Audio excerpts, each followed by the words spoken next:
Hello everyone, this is Utkarsh Shukla from Utkarsh education.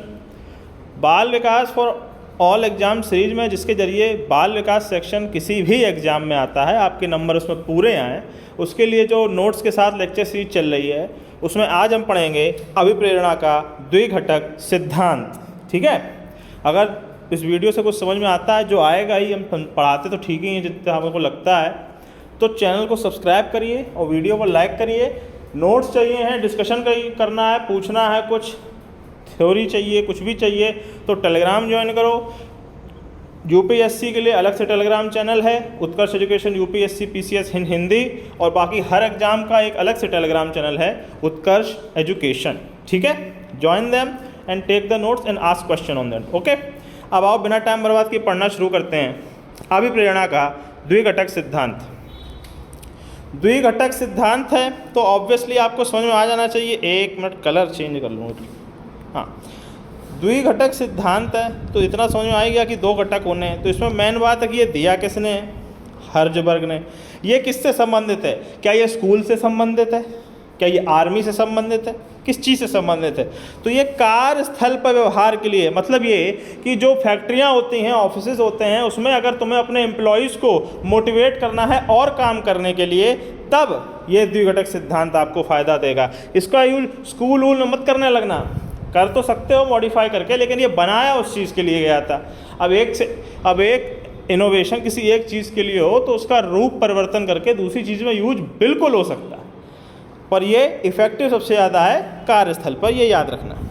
घटक क्या है? दो, पहला स्वास्थ्य घटक और दूसरा अभिप्रेरणा घटक।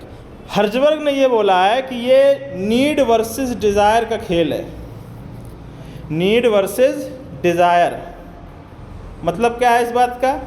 उन्होंने कहा कि जो नीड वाला घटक है उसे हम स्वास्थ्य घटक या हाइजीनिक फैक्टर बोल देंगे। इसका मतलब ये है कि इतना तो होना ही चाहिए वरना वो सांस नहीं ले पाएगा, जिसमें हमारी वेतन आ जाएगा, काम करने में थोड़ा सिक्योरिटी हो। ये नहीं कि तुम बिना उसको इक्विपमेंट दिए नाली साफ करने भेज दो, जिस पे सरकार कानून भी बना रखी है, मानता भले ही कोई ना हो म्यूनसिपाल्टी।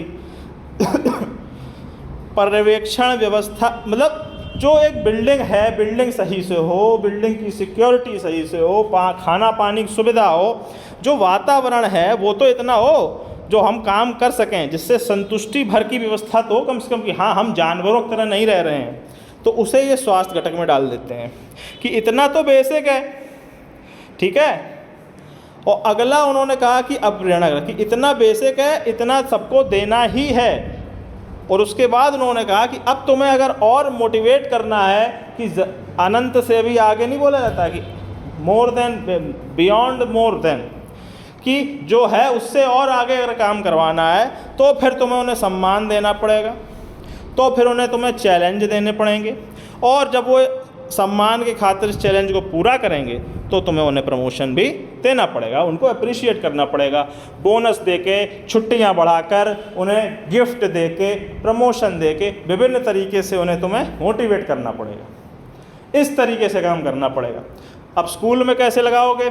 स्कूल में देखो, जो आधारभूत व्यवस्थाएँ हैं, मिड डे मील है, मास्टर की व्यवस्था है, वो सारी बिल्कुल टिप टॉप होनी चाहिए। उसके बाद तुम बच्चों को अगर अच्छे से मोटिवेट करना चाहते हो तो बच्चों के साथ तमीज़ से पेश आओ, बच्चों को पढ़ाई में चैलेंज की अनुभूति करवाओ, उन्हें उसके लिए रोचक बनवाओ कि अगर ये करोगे तो तुम्हें क्लास में इज्जत मिलेगी कि तुम्हें ज़्यादा आता है, या फिर वार्षिकोत्सव में उन्हें अवार्ड भी मिलते हैं। ठीक है, तो अभिप्रेरणा सिद्धांत इतना छोटा सा सिद्धांत है, इसमें इतना ही समझना है। बाकी आगे के सिद्धांत, अगला सिद्धांत तो नीचे दिख ही रहा है, प्रत्याशा सिद्धांत, वो मैं अगले लेक्चर में पढ़ाऊंगा ही। तब तक आप जुड़े रहिए। Okay, thank you very much. जय हिंद।